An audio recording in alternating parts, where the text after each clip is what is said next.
राज्यात आणखीन 7 जानेवारीपर्यंत असंच ढगाळ वातावरण राहणार आहे, म्हणून हा अंदाज लक्षात घ्यायचा. फक्त काय होणार आहे, पश्चिम महाराष्ट्राकडं जरा जास्त ढगाळ वातावरण राहणार आहे.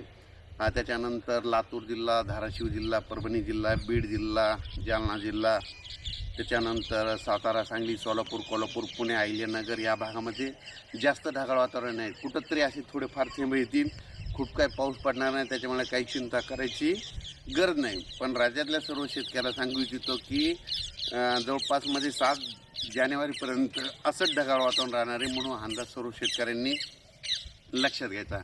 कारण की राज्यामध्ये खूप काय आता पावसाचं वातावरण नाही, त्याच्यामुळे काही चिंता करायची गरज नाही. त्याच्यानंतर 10 तारखेपासून 10 जानेवारी 2026 पासून राज्यात परत पुन्हा थंडी सुरुवात होणार आहे. थंडी सुरुवात झाली की पुन्हा गहू, तण, हरभऱ्याचं पीक पुन्हा परत चांगलं येतं, म्हणून हा अंदाज सर्व शेतकऱ्यांनी लक्षात घ्यायचा. फक्त हे 4-5 दिवसच हे असं वातावरण राहणार आहे, म्हणून हा अंदाज महाराष्ट्रातल्या सर्व शेतकऱ्यांनी लक्षात घ्यायचा.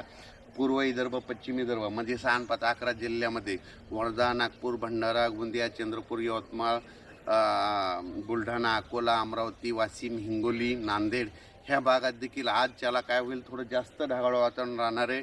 पण ह्या ढगाळ वातावरणामुळे माझी एक शेतकऱ्याला विनंती, याच्यामध्ये काय होणार आहे, पाऊस वगैरे काही पडणार नाही, पण याच्यामध्ये फक्त धुकं येणार आहे. धुकं जास्त असल्यामुळं काय होतं, फुलाच्या जी पिकं आहेत त्यांना नुकसान होतं. म्हणून माझ्या शेतकऱ्यांनी एक बुरशीनाशक, एक कीटकनाशकाचे फवारणीचं नियोजन करायला काही हरकत नाही, म्हणून ही अंदाज लक्षात घ्यायचा. पण राज्यात मात्र आणखी 7 जानेवारीपर्यंत असंच ढगाळ वातावरण राहणार आहे, म्हणून ही अंदाज लक्षात घ्यायचा. आज देखील समजा आज 3, 4 आणि 5च्या दरम्यान पश्चिम महाराष्ट्र, मराठवाड्याकडे जरा जास्त ढगाळ वातावरण राहणार आहे. सूर्यदर्शन देखील काही काही ठिकाणी दिसणार नाही. असं वाटेल की पाऊसच येतो की काय, अशी परिस्थिती राहणार आहे. क्वचित ठिकाणी कुठंतरी थेंब देखील पडतील, म्हणून हे देखील सर्व शेतकऱ्यांनी लक्षात घ्यायचं.